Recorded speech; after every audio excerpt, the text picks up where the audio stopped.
Hello friends, welcome to 360 degree. இன்னைக்கு நான் உங்களுக்கு ஒரு மலேசியன் ஸ்வீட் செய்ய சொல்லி தர போறேன். இந்த ஸ்வீட்டை அங்க குய் சகுன்னு சொல்வாங்க. சகுனா தமிழ்ல ஜவ்வரிசி.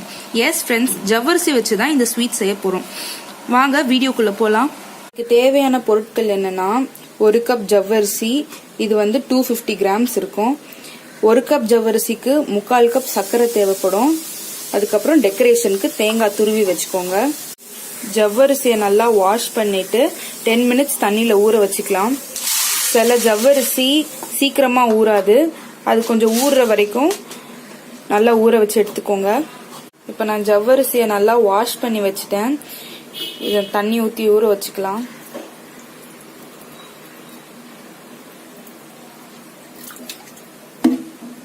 இப்போ ஜவ்வரிசி நல்லா ஊறிடுச்சு. நான் தண்ணியை ஸ்ட்ரெயின் பண்ணி வச்சிருக்கேன். ஒரு கடாயில தண்ணி ஊத்திக்கலாம்.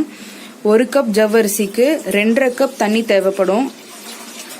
கூட ஒரு பிஞ்ச் அளவுக்கு உப்பு ஆட் பண்ணிக்கோங்க.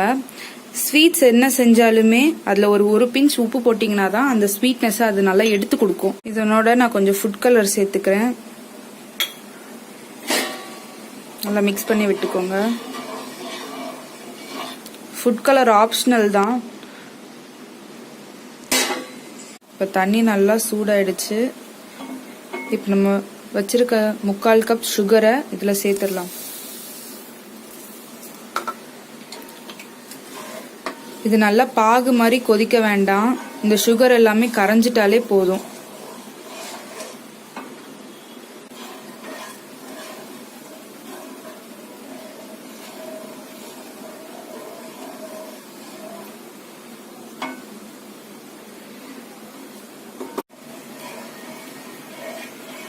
சுகர் நல்லா கரைஞ்சிருச்சு, உங்களுக்கு பார்த்தாலே தெரியும்.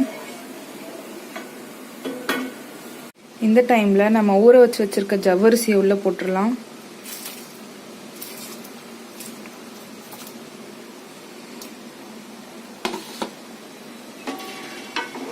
நீங்க நான்ஸ்டிக் பேன் யூஸ் பண்ணீங்கன்னா உங்களுக்கு ஒட்டாம வரும். மற்ற பேன்ல கொஞ்சம் ஒட்டும், பார்த்துக்கோங்க. அதை இதை மிதமான சூட்டில் வச்சு நல்லா கிண்டிக்கிட்டே இருங்க. இப்பதான் கொதிக்க ஸ்டார்ட் பண்ணிருக்கு. நல்லா கொதிக்கட்டும். அப்பப்ப மிடில் கிண்டிக்கிட்டே இருங்க. இது நல்லா அல்வா பதத்துக்கு வரணும். அது வரைக்கும் நல்லா கிண்டிட்டே இருங்க.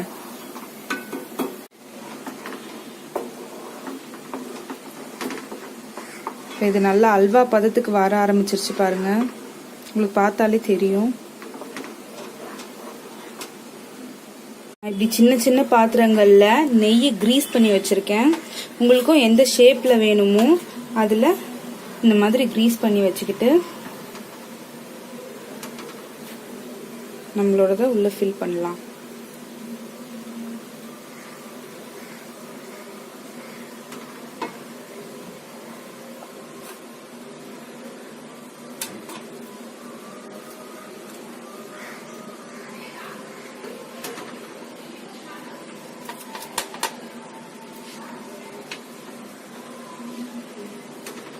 நல்லா சூடா இருக்கும் போதே இதை பண்ணிடுங்க, அப்பதான் ஷேப் பிடிக்கும்.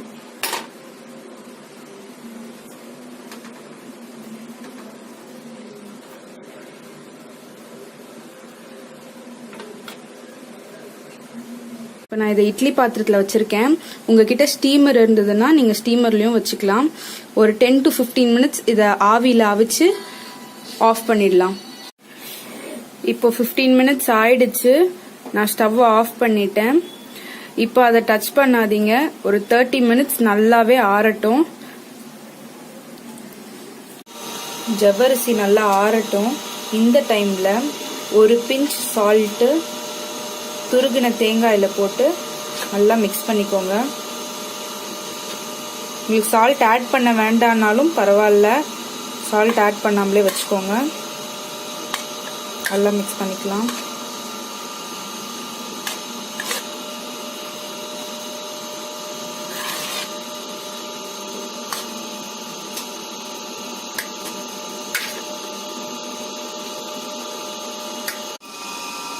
இதெல்லாம் நல்லா ஆறிடுச்சு. கொஞ்சம் இப்படி ஒரு ஸ்பூனை வச்சு லூஸ் பண்ணிட்டு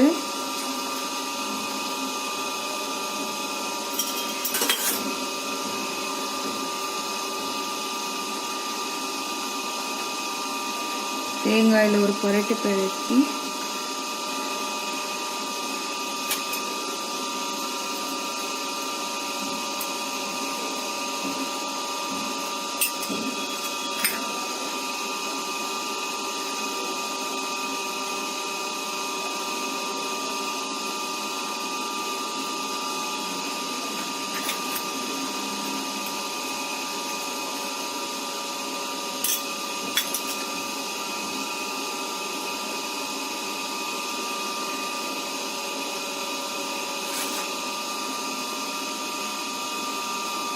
இதை நீங்கள் என்ன கலரில் வேணாலும் என்ன ஷேப்பில் வேணாலும் செஞ்சுக்கலாம்.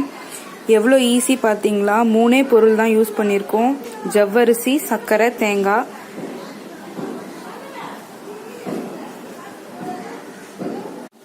இது நம்ம இட்லி பாத்திரத்துலையும் நான் பண்ணியிருக்கேன் பாருங்க. இது வந்து அடுப்புல இருந்து ஆஃப் பண்ணிட்டு நான் இறக்கி வச்சிருக்கேன். இந்த கார்னர்ல தண்ணியா தெரியறதெல்லாம் வந்து நம்ம நெய் தடவி வச்சிருக்கோம்ல, அது உருகி அந்த நெய் அப்படியே தண்ணி மாதிரி தெரியுது. உங்களுக்கு பாக்குறதுக்கு தண்ணியா இருக்க மாதிரி தான் தெரியும். நீங்க ஆஃப் பண்ணி ஒரு 30 மினிட்ஸ் அப்படியே நம்ம ஆற விடுவோம்ல கம்ப்ளீட்டா, அப்ப அது நல்லா கெட்டியாயிடும், ஜெல்லி மாதிரி ஆயிடும். 250 கிராம் ஜவ்வரிசியில எனக்கு 14 பீசஸ் வந்திருக்குது. இது என்ன ஷேப்ல வேணாலும் நீங்க செஞ்சுக்கலாம், என்ன கலர்ல வேணா செஞ்சுக்கலாம். ஜஸ்ட் 3 பொருளை வச்சு ரொம்ப ஈஸியா செய்யக்கூடிய ஸ்வீட் இது. உங்க வீட்லயும் ட்ரை பண்ணி பாருங்க. பார்த்துட்டு எப்படி இருக்குன்னு எனக்கு கமெண்ட் பண்ணுங்க. மலேசியால எங்க பார்த்தாலும் ரொம்ப ஃபேமஸா இருக்கிற ஸ்வீட் இது. வாயில வைக்கும் போதே அழகா பஞ்சு போல கரைஞ்சிரும். இது நீங்க இப்படியே சாப்பிட்றத விட ஃப்ரிட்ஜில் வச்சு நல்லா சில்லுன்னு ஆனதுக்கு அப்புறம் சாப்பிட்டா இன்னும் சூப்பரா இருக்கும். இந்த வீடியோ உங்களுக்கு பிடிச்சிருந்தா லைக் பண்ணுங்க, உங்க ஃப்ரெண்ட்ஸ்க்கும் ரிலேட்டிவ்ஸ்க்கும் ஷேர் பண்ணுங்க. மறக்காம நம்ம சேனலை சப்ஸ்கிரைப் பண்ணிடுங்க.